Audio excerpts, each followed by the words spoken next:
শ্লোক নম্বর 21। বিদ্ধতে হৃদয়গ্রন্থি ছেদন্তে সর্বসংশয়া ক্ষীয়ন্তে চাস্য কর্মাণি দৃষ্ট এবাত্মনীশ্বরে। এর তাৎপর্য: আত্মা পরমাত্মা ভগবানকে দর্শন হলে হৃদয়গ্রন্থি ছিন্ন হয়, সমস্ত সংশয় দূর হয় এবং সমস্ত কর্মফল ক্ষয়প্রাপ্ত হয়।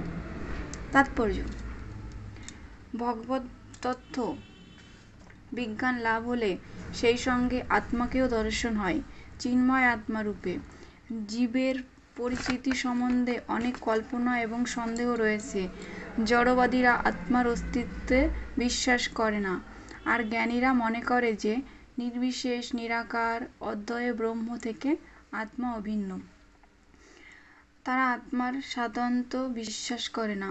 কিন্তু যারা তত্ত্বদ্রষ্টা তারা বলেন যে আত্মা এবং পরমাত্মা দুটি ভিন্ন সত্তা।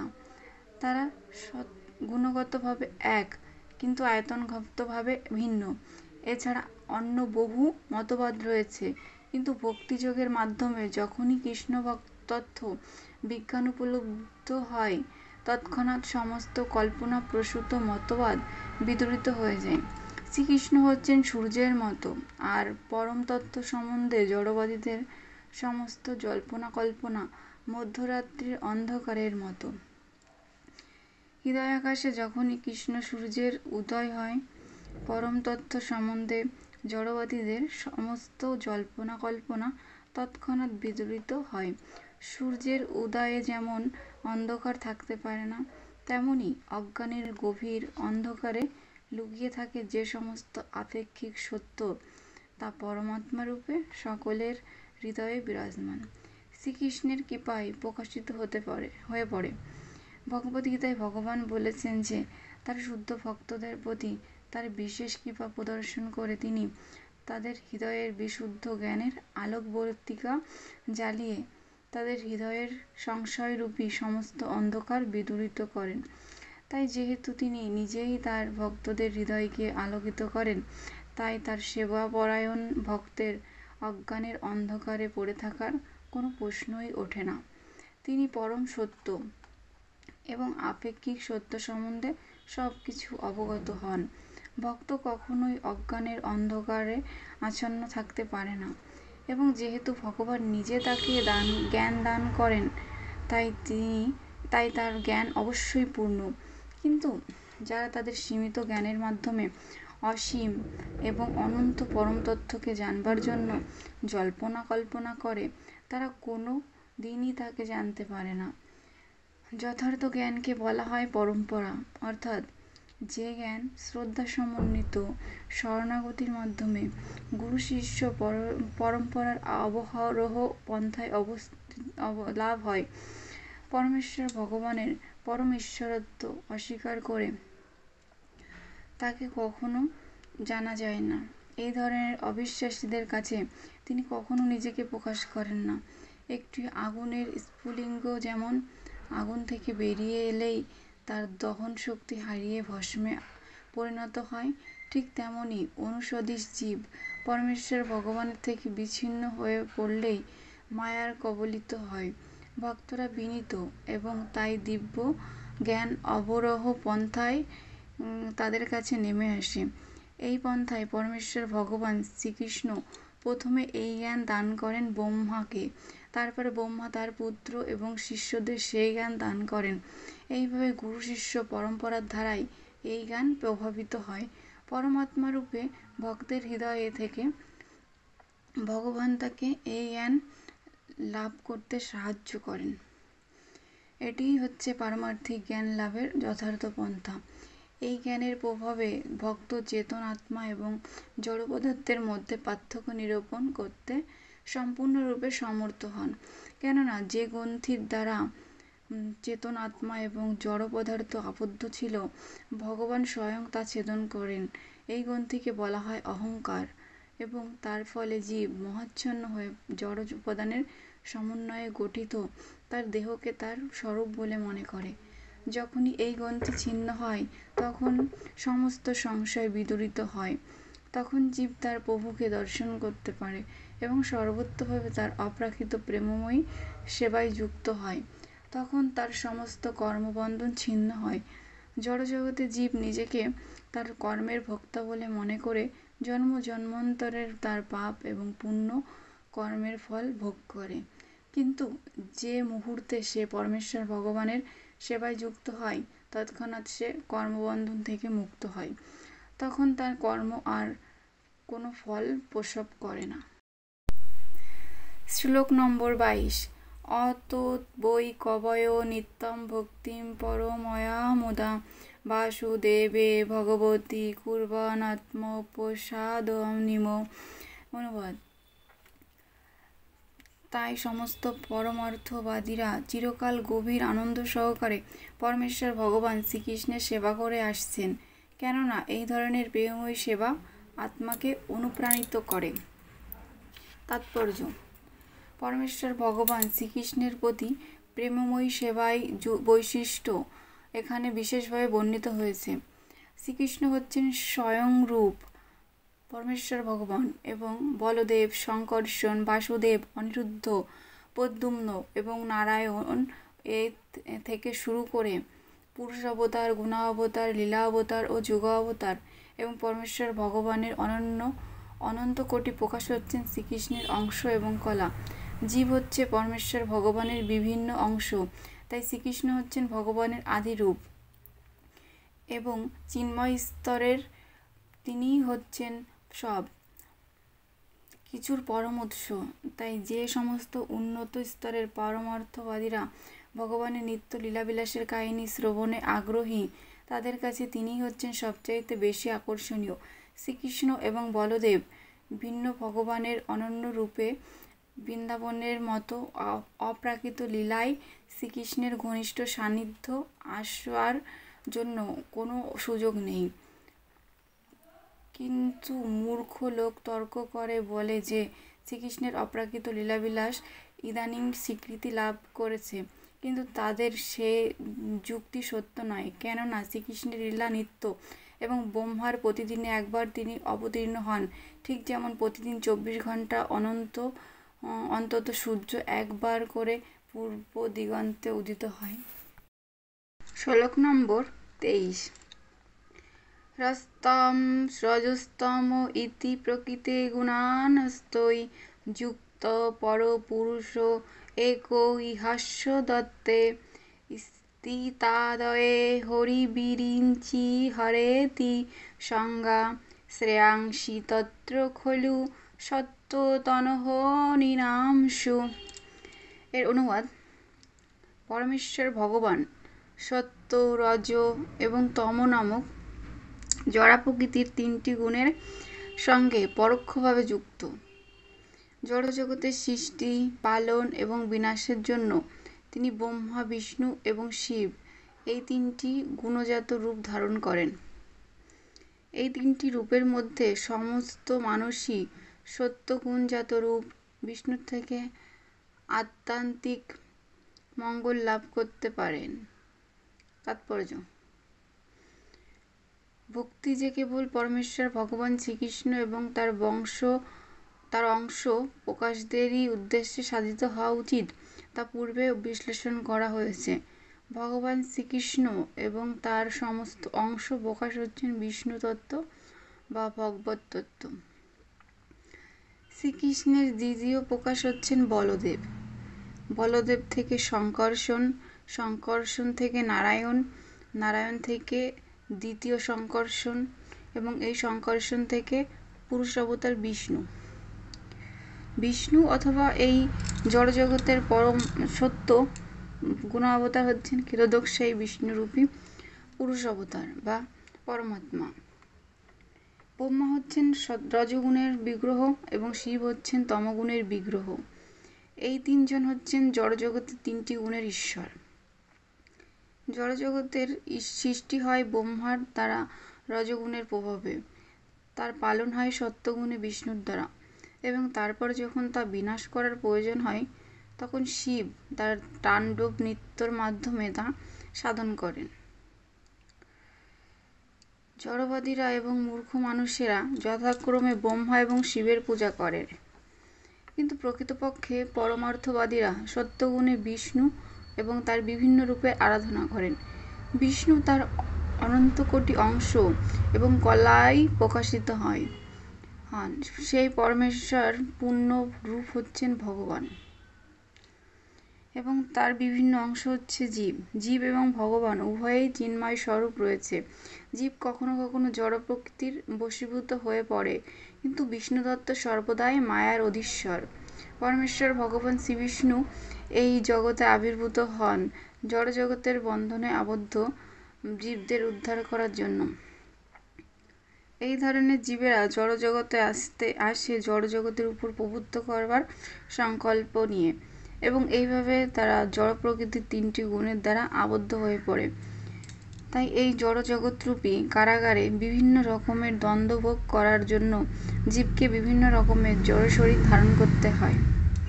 পরমেশ্বর ভগবানের নির্দেশ অনুসারে ব্রহ্মা এই জগৎরূপী কারাগার সৃষ্টি করেন এবং কল্পান্তে শিব এই সৃষ্টি ধ্বংস করেন। আর এই কারাগারের পালনকার্য সম্পাদন করার জন্য বিষ্ণু ঠিক যেমন রাজা তার রাজ্যের কারাগারগুলি পালন করেন, তাই কেউ যদি জন্ম, মৃত্যু, জরা এবং ব্যাধিরূপী দুঃখ দুর্দশার পূর্ণ এই জড়জগতের কারাগার থেকে মুক্ত হতে চায়, তাহলে তাকে অবশ্যই পরমেশ্বর ভগবানের সন্তুষ্টি বিধান করতে হবে। ভগবান শ্রীবিষ্ণুকে কেবল ভক্তিযুক্ত সেবার মাধ্যমেই আরাধনা করা যায়, এবং কেউ যদি এই জড়জগৎরূপী কারাগারে থাকতে চায়, তাহলে তারা সাময়িক সুখ নিবৃত্তির জন্য ক্ষণস্থায়ী কিছু সুযোগ সুবিধা লাভের আশায় শিব, ব্রহ্মা, ইন্দ্র, বরুণ আদি দেবতাদের পূজা করতে পারে। কোনো দেবতাই কিন্তু জড়জগতের বন্ধন থেকে মুক্ত করতে পারেন না, তা কেবল শ্রীবিষ্ণুই করতে পারেন। তাই চরম মঙ্গল কেবল পরমেশ্বর ভগবানের কৃপার প্রভাবেই তা সাধিত হয়। শ্লোক নম্বর 24। পার্থিবা দারুণ ধূম তস্মাৎ অগ্নিত্রয়ীময় তমসো তু রজ তস্মাৎ সত্যম যৎ ব্রহ্ম দর্শনম। অনুবাদ: কাঠ হচ্ছে মৃত্তিকার বিকার, কিন্তু ধোয়া কাঠ থেকে শ্রেয়, আর অগ্নি তার থেকেও শ্রেয়, কেননা অগ্নির দ্বারা বৈদিক যজ্ঞের মাধ্যমে উচ্চতর জ্ঞান লাভ করা যায়। তেমনি রজগুণ তমগুণ অপেক্ষা শ্রেয়, কিন্তু সত্যগুণ সর্বশ্রেষ্ঠ, কেননা সত্যগুণের দ্বারা আমরা পরম সত্যকে উপলব্ধি করতে পারি। তাৎপর্য: পূর্বে বিশ্লেষণ করা হয়েছে যে পরমেশ্বর ভগবানের প্রেমময়ী সেবার দ্বারা জীব জড়জগতের বন্ধন থেকে মুক্ত হতে পারে। এখন আরও বিস্তারিতভাবে বোঝানো হচ্ছে যে ভগবদ্ভক্তি অনুশীলন করার যোগ্যতা অর্জন করার জন্য প্রথমে সত্যগুণের স্তরে উন্নীত হতে হবে, কিন্তু উন্নতির পথে যদি কোনো বাধা আসে, তবে যে কেউ সদ্গুরুর সুদক্ষ পরিচালনায় এমনকি তমগুণের স্তর থেকে সত্যগুণে উন্নীত হতে পারে। তাই ভগবদ্ভক্তি লাভের ঐকান্তিকভাবে আগ্রহী ব্যক্তিকে সে পথে অগ্রসর হওয়ার জন্য সদ্গুরুর শরণাগত হতে হবে। এবং সদ্গুরু হচ্ছেন তিনি, যিনি তার শিষ্যকে জীবনের যে কোনো স্তর থেকে, তা সে তমই হোক বা রজই হোক বা সত্যই হোক, সুদক্ষভাবে পারমার্থিক পথে পরিচালিত করতে পারেন। তাই কেউ যদি মনে করে যে পরমেশ্বর ভগবানের যে কোনো রূপের পূজা করলে তার ফল একই হবে, তাহলে সে ভুল করবে। বিষ্ণু তত্ত্ব ছাড়া অনন্য সমস্ত রূপই জড় প্রকৃতির গুণের প্রভাবে প্রকাশিত, এবং তাই জড় প্রকৃতিজাত রূপগুলি মানুষকে সত্যগুণের স্তরে উন্নতি হতে সাহায্য করতে পারে না। অথচ জড় জগতের বন্ধন থেকে মুক্ত হতে হলে সত্যগুণে অধিষ্ঠিত হওয়ার একান্ত প্রয়োজন। অসভ্য জীবন অথবা নিম্নস্তরের পশু জীবন তমগুণের দ্বারা প্রভাবিত। বিভিন্ন রকমের জড়জাগতিক লাভের প্রত্যাশী যে সভ্য মানুষ, তার জীবন রজগুণের দ্বারা প্রভাবিত। রজগুণের স্তরে দর্শন, শিল্পকলা, নীতিবোধ ইত্যাদি সূক্ষ্ম আবেগের মাধ্যমে পরম সত্যকে জানার স্বল্প আভাস দেখা যায়। কিন্তু সত্যগুণ হচ্ছে তারও অনেক ঊর্ধ্বে জড়া প্রকৃতির গুণ, যা পরম সত্যকে জানার জন্য মানুষকে যথাযথভাবে সাহায্য করে।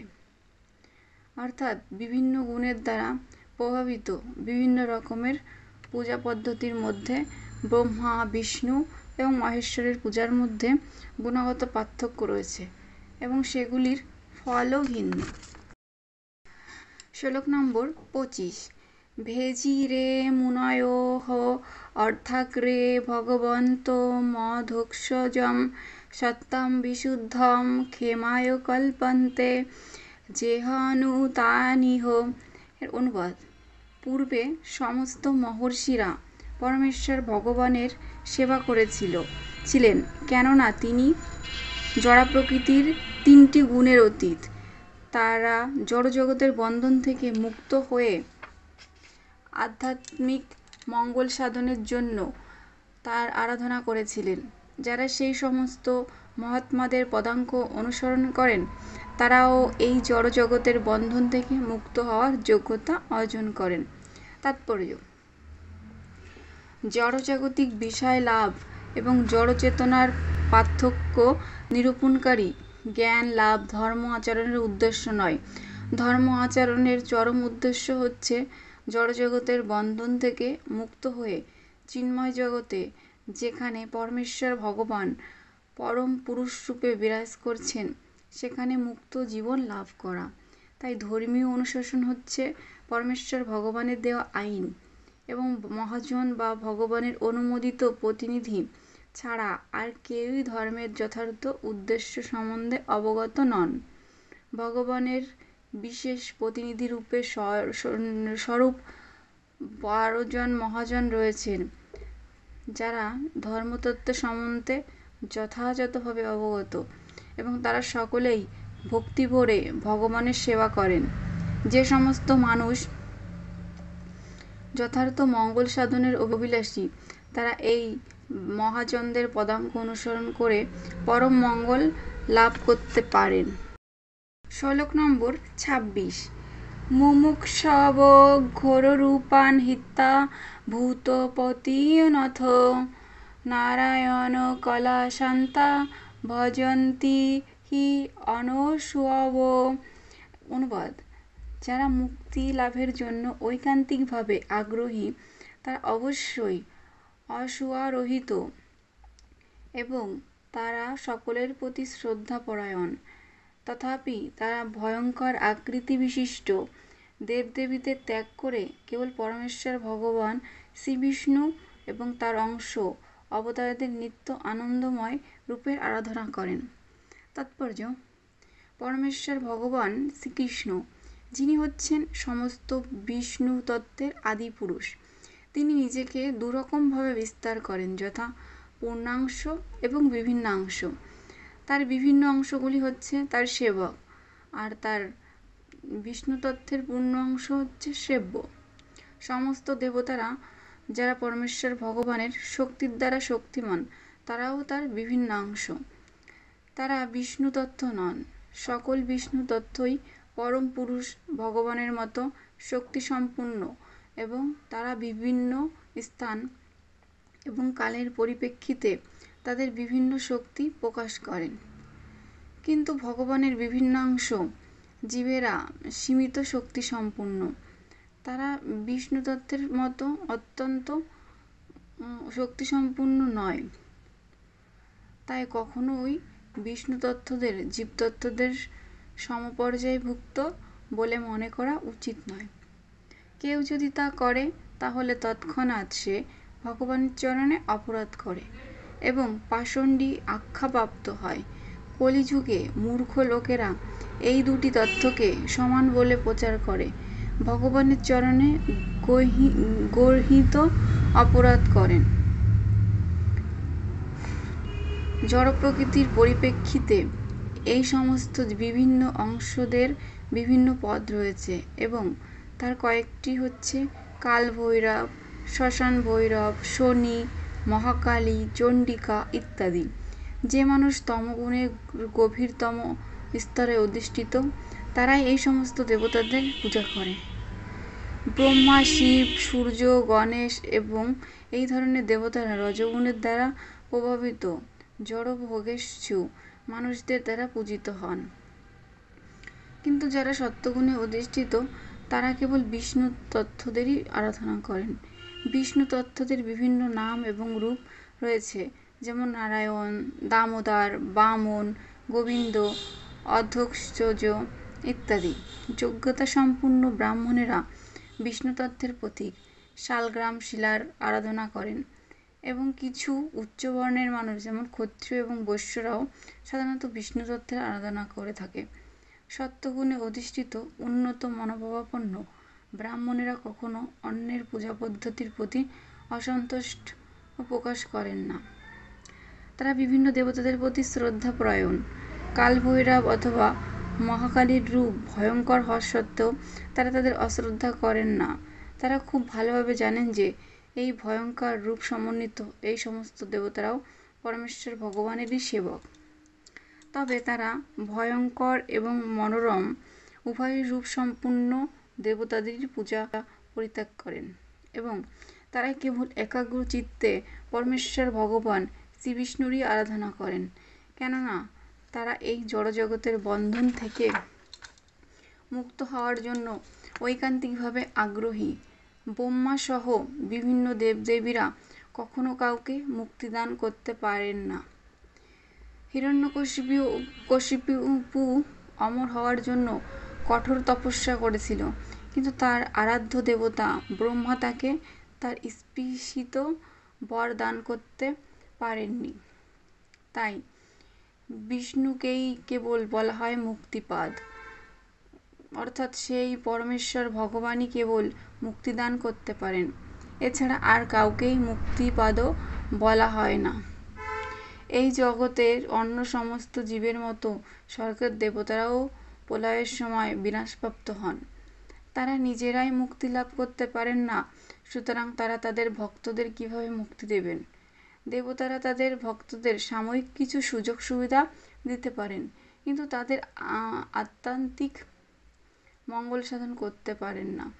তাই মুক্তি লাভে ইচ্ছুক ব্যক্তিরা স্বেচ্ছাকৃতভাবে বিভিন্ন দেবদেবীর পূজা পরিত্যাগ করেন, যদিও তাদের প্রতি তারা অশ্রদ্ধাপরায়ণ নন। শ্লোক নম্বর ২৭। রজতম প্রকৃতমতয় সমশিলা ভজন্তি বৈ পিতৃভূত প্রজেশ আদিন শ্রিয় ঐশ্বর্য প্রজাঈশব। অনুবাদ: যারা রজ ও তমগুণের অধীন তারা পিতৃপুরুষ, ভূত এবং প্রজাপতিদের পূজা করে, কেননা তারা স্ত্রী, ঐশ্বর্য, শক্তি এবং সন্তান সন্ততি আদি জড় বিষয়ভোগের বাসনার দ্বারা প্রভাবিত। তাৎপর্য: ভগবানের কাছে ফিরে যাওয়ার প্রত্যাশী মানুষদের কোনো দেবদেবীর পূজা করার প্রয়োজন হয় না। ভগবদ্গীতায় স্পষ্টভাবে বলা হয়েছে যে যারা জড় সুখভোগের বাসনায় উন্মত্ত তারাই কেবল অনিত্য সুখভোগের আশায় বিভিন্ন দেবদেবীর পূজা করে। এই ধরনের দেবদেবীর পূজা কেবল অল্প বুদ্ধিসম্পন্ন মানুষদের জন্য নির্দিষ্ট হয়েছে।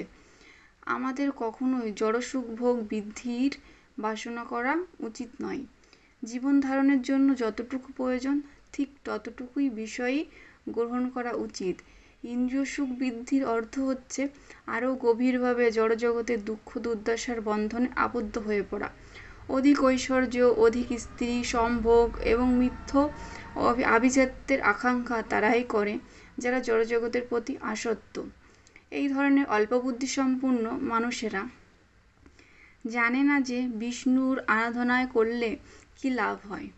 বিষ্ণুর আরাধনা করলে এই জীবনে তো লাভ হয়ই, উপরন্তু মৃত্যুর পরেও লাভ হয়। সে কথা ভুলে গিয়ে মূর্খ লোকেরা অধিক ঐশ্বর্য, অধিক স্ত্রী সম্ভোগ এবং অধিক সন্তান সন্ততি লাভের আশায় বিভিন্ন দেবদেবীদের পূজা করে। জীবদের উদ্দেশ্য হচ্ছে জড়জাগতিক দুঃখ দুর্দশার নিবৃত্তি করা, সেগুলি বর্ধিত করা নয়।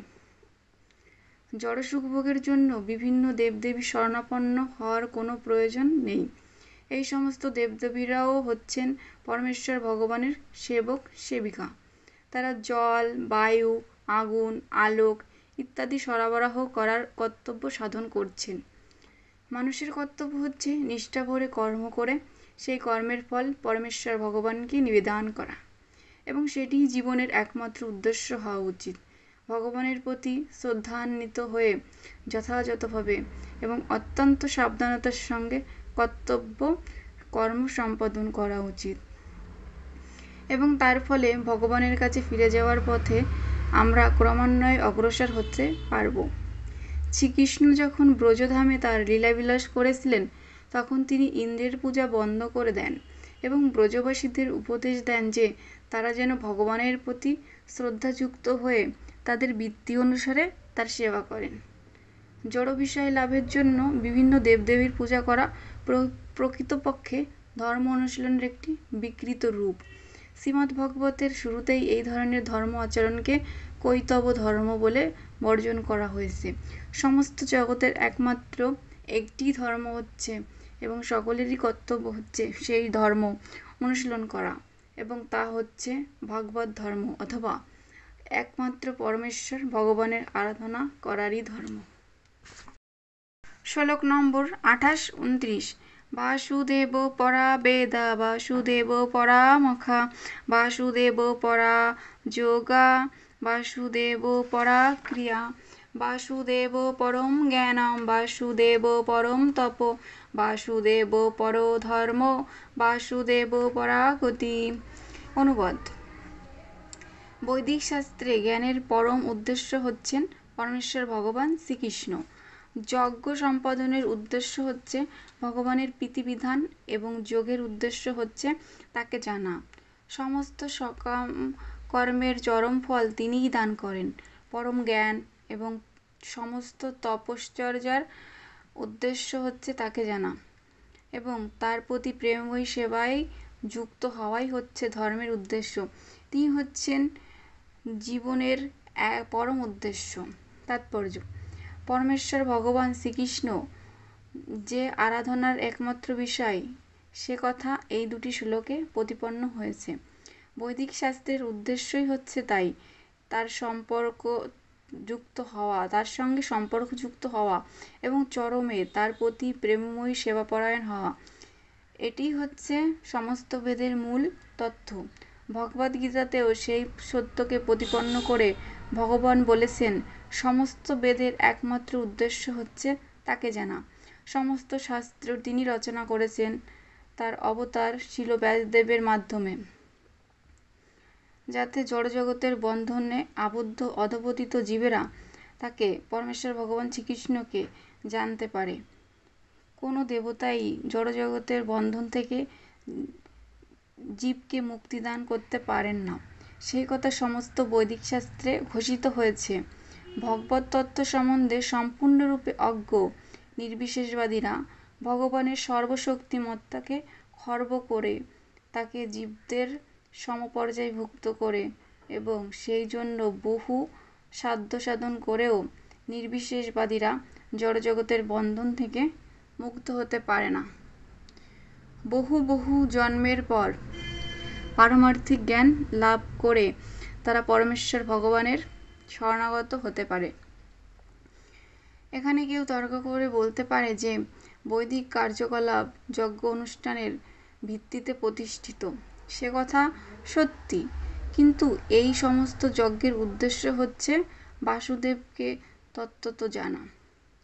বাসুদেবের আরেক নাম হচ্ছে যজ্ঞ, এবং ভগবদ্গীতায় স্পষ্টভাবে বলা হয়েছে যে সমস্ত যজ্ঞ এবং সমস্ত কর্মসমূহ পরমেশ্বর ভগবান শ্রীবিষ্ণুর সন্তুষ্টি বিধানের জন্য সাধিত হওয়া উচিত। যোগের উদ্দেশ্য তাই। যোগ কথাটির অর্থ হচ্ছে পরমেশ্বর ভগবানের সংস্পর্শে আসা। এই প্রক্রিয়ায় অবশ্য আসন, প্রাণায়াম, ধ্যান, ধারণ ইত্যাদি কতকগুলি অঙ্গ রয়েছে এবং সেই সবেরই উদ্দেশ্য হচ্ছে বাসুদেবের প্রকাশ। পরমাত্মায় চিত্তকে একাগ্র করা। পরমাত্মা উপলব্ধি হচ্ছে আংশিকভাবে বাসুদেব উপলব্ধি, এবং যখন কেউ সেই প্রচেষ্টায় সিদ্ধি লাভ করেন তখন তিনি পূর্ণরূপে বাসুদেবকে জানতে পারেন। কিন্তু দুর্ভাগ্যবশত অধিকাংশ যোগীরাই যোগ অনুশীলনের মাধ্যমে কতকগুলি যোগসিদ্ধি লাভ করে সেই সিদ্ধি বন্ধনে আবদ্ধ হয়ে পড়ে। এই ধরনের ভ্রষ্ট যোগীরা পরবর্তী জীবনে শুচিসম্পন্ন ব্রাহ্মণ অথবা শ্রীসম্পন্ন বণিকের গৃহে জন্মগ্রহণ করে বাসুদেব উপলব্ধির অপূর্ণ কার্য পূর্ণ করার সুযোগ পায়।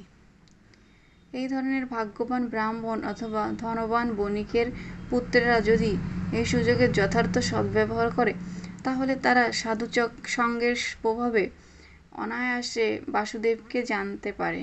কিন্তু দুর্ভাগ্যবশত এই ধরনের ভাগ্যবান মানুষেরা আবার জড় ঐশ্বর্য এবং যশের বন্ধনে আবদ্ধ হয়ে পড়ে এবং তাদের জীবনের যথার্থ উদ্দেশ্য বিস্মৃত হয়। জ্ঞান আহরণের ব্যাপারে এই একই অবস্থা হয়। ভগবদ্গীতায় বর্ণনা করা হয়েছে যে জ্ঞান আহরণের 18টি অঙ্গ রয়েছে। এই প্রক্রিয়ায় জ্ঞান আহরণ করার ফলে মানুষ ধীরে ধীরে অমানী, অদাম্ভিক, অহিংসা, ক্ষান্ত, সরল, সদ্গুরুর অনুগত এবং আত্মসংযমী হন। জ্ঞান আহরণের ফলে বিজ্ঞ মানুষ বিষয়ের প্রতি অনাসক্ত হয়ে জন্ম, মৃত্যু, জরা এবং ব্যাধির দুঃখ দুর্দশা সম্বন্ধে সচেতন হন। সমস্ত জ্ঞানই চরমে পরমেশ্বর ভগবান বাসুদেবের ভক্তিতে পর্যবসিত হয়। তাই বাসুদেব হচ্ছেন সমস্ত জ্ঞানের চরম উদ্দেশ্য। যে জ্ঞান মানুষকে পারমার্থিক স্তরের উন্নীত করে বাসুদেবের দর্শন লাভ করায় তাই হচ্ছে যথার্থ জ্ঞান। জড়জাগতিক জ্ঞানের বিভিন্ন শাখাকে ভগবদ্গীতায় অজ্ঞান বলে বর্ণনা করা হয়েছে। জড়জাগতিক জ্ঞানের চরম লক্ষ্য হচ্ছে ইন্দ্রিয় সুখভোগ, যার অর্থ হচ্ছে জড় অস্তিত্ব বৃদ্ধি, অর্থাৎ ত্রিতাপ দুঃখ বৃদ্ধি। তাই দুঃখ দুর্দশাগ্রস্ত জড়জাগতিক অস্তিত্ব বৃদ্ধি হচ্ছে অজ্ঞান। কিন্তু সেই জ্ঞান যখন পারমার্থিক জ্ঞানের পথে অগ্রসর হতে সাহায্য করে তখন দুঃখ দুর্দশাপূর্ণ জীবনের সমাপ্তি হয় এবং বাসুদেব পারমার্থিক জীবনের শুরু হয়। সব রকমের তপস্যারও এই একই উদ্দেশ্য। তপস্যা কথাটির অর্থ হচ্ছে কোনো মহৎ উদ্দেশ্য সাধনের জন্য স্বেচ্ছাকৃতভাবে দৈহিক কষ্ট স্বীকার করা। রাবণ এবং হিরণ্যকশিপু জড় বিষয় ভোগের উদ্দেশ্যে কঠোর তপস্যা করেছিল। আধুনিক যুগের রাজনীতিবিদদেরও মাঝে মাঝে কোনো রাজনৈতিক উদ্দেশ্য সাধনের জন্য কঠোর তপস্যা করতে দেখা যায়, কিন্তু এগুলি যথার্থ তপস্যা নয়। তপস্যা কেবল বাসুদেবকে জানার উদ্দেশ্যেই সাধন করা উচিত। বাসুদেবকে জানার জন্য যখন দৈহিক কষ্ট বা অসুবিধা স্বীকার করা হয় সেটি হচ্ছে যথার্থ তপস্যা। এছাড়া অন্য সব রকম তপস্যাই জড় এবং তমগুণের দ্বারা প্রভাবিত। রজ ও তমগুণ জীবের দুঃখ দুর্দশার নিবৃত্তি করতে পারে না। সত্যগুণই কেবল ত্রিতাপ দুঃখ নিবৃত্ত করতে পারে। শ্রীকৃষ্ণের পিতামাতা বসুদেব এবং দেবকী তাকে তাদের সন্তানরূপে পাওয়ার জন্য কঠোর তপস্যা করেছিলেন।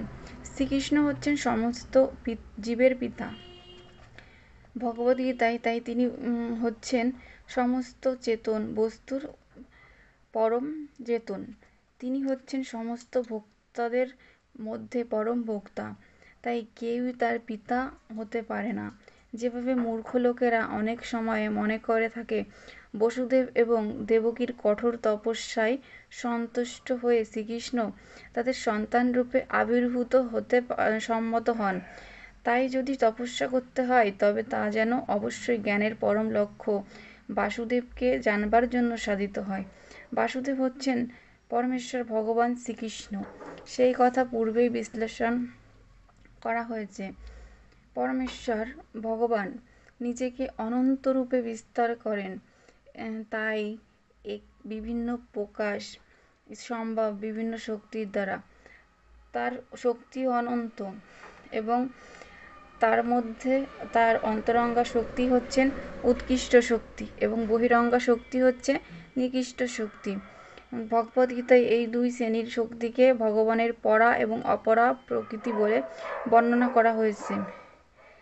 তাই তার অন্তরঙ্গা শক্তির প্রভাবে তার যে বিভিন্ন প্রকাশ হয় সেই রূপগুলি হচ্ছে উৎকৃষ্ট এবং তার বহিরঙ্গা শক্তির প্রভাবে তার যে প্রকাশ হয় তা হচ্ছে নিকৃষ্ট।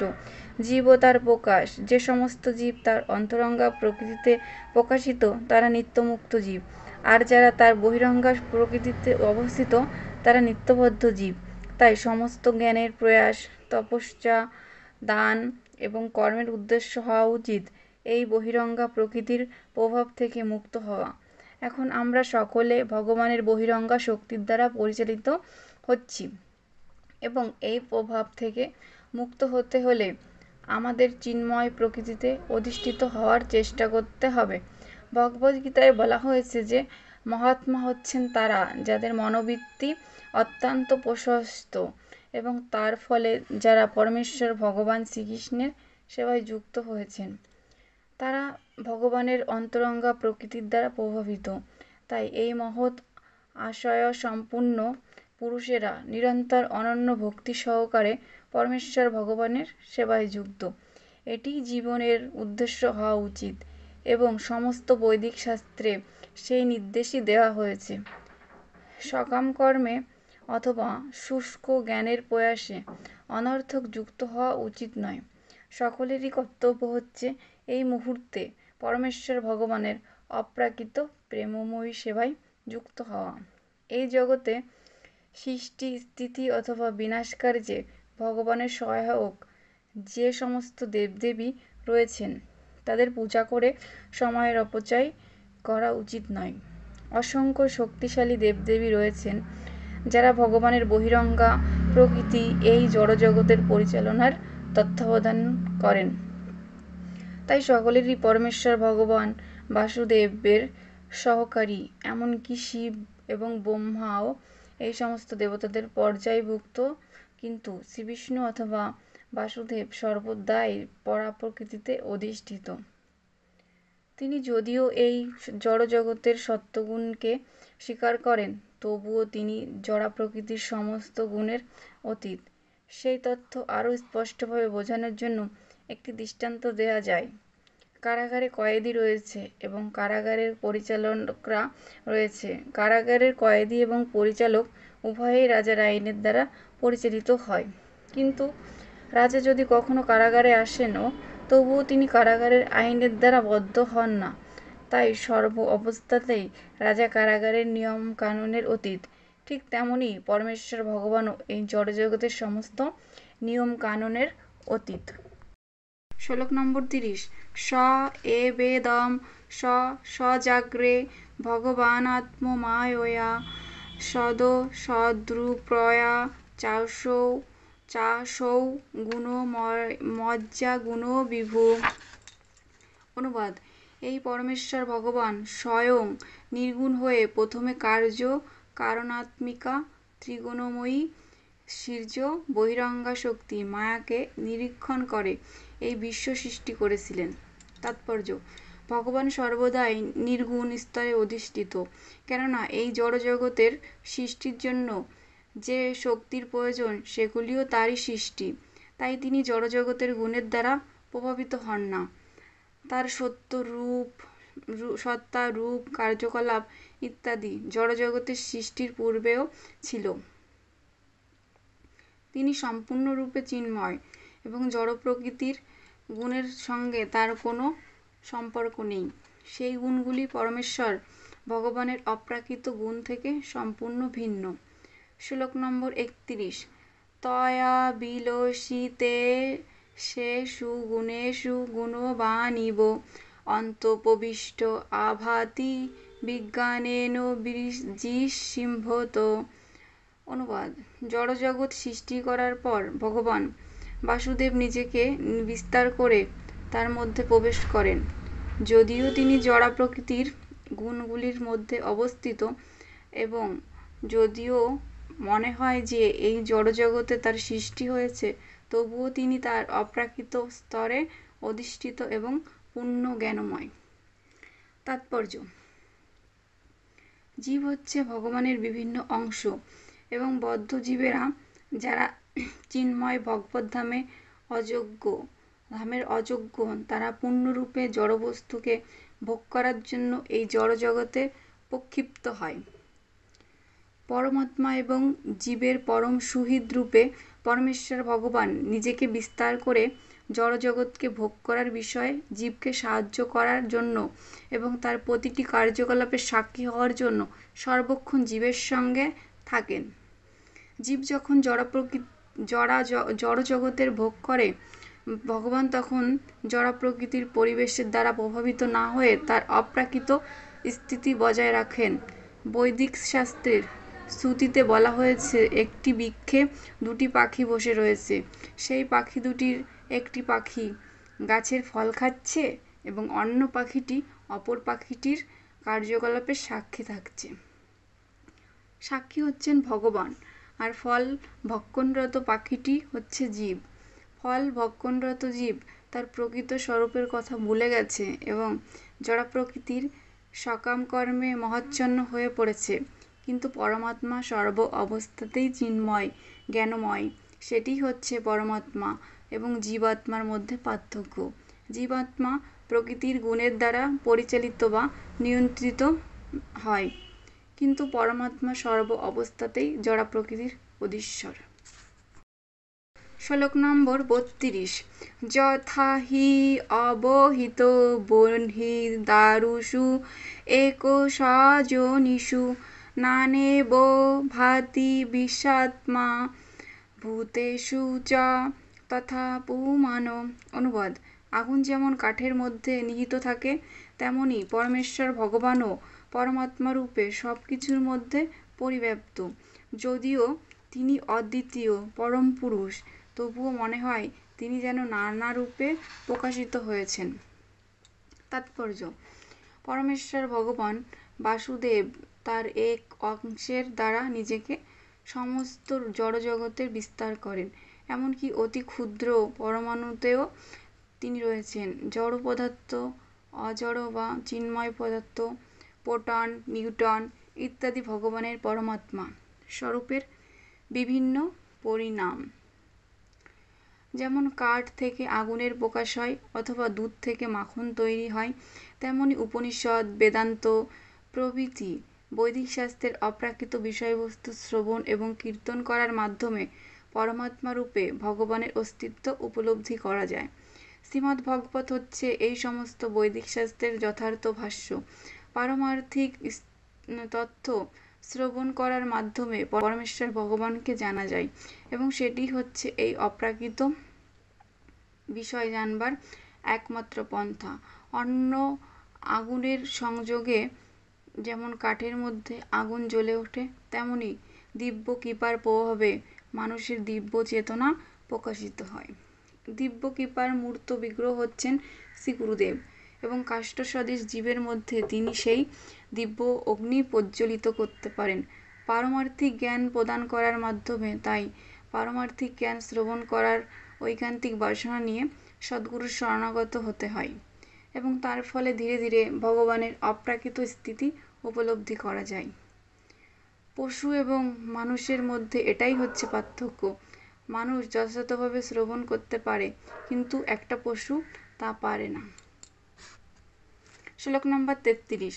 অসৌ গুণময়ৈ ভাবৈ ভূত সুখেন্দ্রিয়াত্মভি স্বনিমিতেষু নির্বিবস্তো ভুঙ্ক্তে ভূতেষু তদ্গুণান। অনুবাদ: পরমাত্মা প্রকৃতির গুণের দ্বারা প্রভাবিত। তার সৃষ্টি জীবদেহে জীবদের দেহে প্রবেশ করেন এবং সূক্ষ্ম মনের দ্বারা তাদের এই সমস্ত গুণগুলির প্রতিক্রিয়া ভোগ করান। তাৎপর্য: ব্রহ্মা থেকে শুরু করে একটি নগণ্য পিপীলিকা পর্যন্ত 84 লক্ষ বিভিন্ন রকমের জীব শরীরের সকলেই তাদের সূক্ষ্ম মন এবং স্থূল শরীরের বাসনা অনুসারে জড়জগৎকে ভোগ করছে। সূক্ষ্ম মন অনুসারে স্থূল জড় শরীর গঠিত হয় এবং জীবের বাসনা অনুসারে তার ইন্দ্রিয়গুলির সৃষ্টি হয়। পরমাত্মা রূপে ভগবান জীবকে জড়সুখ ভোগ করতে সাহায্য করেন, কেননা তার বাসনা অনুসারে কোনো কিছু লাভ করতে জীব সম্পূর্ণভাবে অসহায়। জীব অভিপ্রায় করে এবং ভগবান তা অনুমোদন করেন, অর্থাৎ জীব হচ্ছে ভগবানের বিভিন্ন অংশ, তাই তারা ভগবানের সঙ্গে এক। ভগবদ্গীতাতেও ভগবান সমস্ত জীবকে তার সন্তান বলে ঘোষণা করেছেন। সন্তানদের সুখ এবং দুঃখ ভোগ পরোক্ষভাবে পিতার সুখ এবং দুঃখ ভোগ, তবুও পিতা সরাসরিভাবে পুত্রের সুখ ও দুঃখের দ্বারা প্রভাবিত হন না। ভগবান এতই কৃপালু যে তিনি পরমাত্মা রূপে সর্বক্ষণ তাদের সঙ্গে থাকেন এবং সর্বদাই তাদের মোহ অন্ধকার দূর করে যথার্থ আনন্দের পথে নিয়ে যেতে চেষ্টা করেন। শ্লোক নম্বর 34। ভাবয়তেষ সত্যেন লোকানো বৈ লোকো ভাবান লীলা অবতারানুরত দেবর্তির্যঙ্গ নরাদিষু। অনুবাদ: এইভাবে সমস্ত জগতের প্রতি দেবতা, মনুষ্য এবং পশু অধ্যুষিত সমস্ত গ্রহ লোকগুলি প্রতিপালন করেন। বিভিন্ন অবতারে তিনি তার লীলাবিলাস করে বিশুদ্ধ সত্ত্বেও অধিষ্ঠিত জীবসমূহকে উদ্ধার করেন। তাৎপর্য: অনন্ত কোটি জড় ব্রহ্মাণ্ড রয়েছে এবং প্রতিটি ব্রহ্মাণ্ডে অসংখ্য গ্রহ রয়েছে, যেখানে অসংখ্য জীব প্রকৃতির বিভিন্ন গুণের দ্বারা প্রভাবিত হয়ে বিরাজ করছে। ভগবান শ্রীবিষ্ণু প্রতিটি ব্রহ্মাণ্ডে এবং প্রতিটি লোকে অবতরণ করেন। তিনি বিভিন্ন লোকে জীবদের মাঝে তার লীলাবিলাস করেন, যাতে তারা ভগবদ্ধামে ফিরে যাওয়ার অভিলাষী হয়। ভগবান তার অপ্রাকৃত স্থিতির পরিবর্তন করেন না, কিন্তু বিভিন্ন সময়ে, বিভিন্ন পরিবেশে এবং বিভিন্ন সমাজে তিনি বিভিন্ন রূপে আবির্ভূত হয়েছেন বলে মনে হয়। কখনো কখনো তিনি কোনো উপযুক্ত জীবকে তার হয়ে কোনো রকম কর্ম সাধন করার জন্য তার শক্তির দ্বারা আবিষ্ট করেন, কিন্তু উভয় ক্ষেত্রেই উদ্দেশ্য হচ্ছে একই। ভগবান চান যেন দুঃখ দুর্দশাগ্রস্ত জীবেরা যেন ভগবদ্ধামে ফিরে গিয়ে নিত্য আনন্দ লাভ করতে পারে। যে আনন্দ লাভের আশায় জীব আকুল হয়ে রয়েছে, তা নিয়ে এই জড়জগতে কোথাও খুঁজে পাওয়া যাবে না। যে নিত্য আনন্দের অন্বেষণ জীব করছে তা কেবল ভগবদ্ধামেই পাওয়া যায়, কিন্তু জড় প্রকৃতির গুণের প্রভাবে মোহাচ্ছন্ন জীবের ভগবদ্ধাম সম্বন্ধে কোনো ধারণা নেই। তাই ভগবান নিজে এসে অথবা তার উপযুক্ত পুত্রসদৃশ প্রতিনিধিদের পাঠিয়ে বদ্ধ জীবদের কাছে ভগবদ্ধামের মহিমা প্রচার করেন। এই ধরনের অবতারেরা অথবা ভগবানের পুত্রেরা কেবল মানব সমাজের মধ্যেই ভগবদ্ধামে ফিরে যাওয়ার বাণী প্রচার করেন না, তারা দেবতা আদি অনন্য সমাজেও সেই বাণী প্রচার করেন। ইতি দিব্য ভাব এবং দিব্য সেবা নামক শ্রীমদ্ভাগবতের প্রথম স্কন্ধের 2য় অধ্যায়। হরে কৃষ্ণ কৃষ্ণ কৃষ্ণ হরে হরে, হরে রাম রাম রাম হরে হরে। জয় শ্রীমদ্ গ্রন্থরাজ ভাগবতম কি জয়।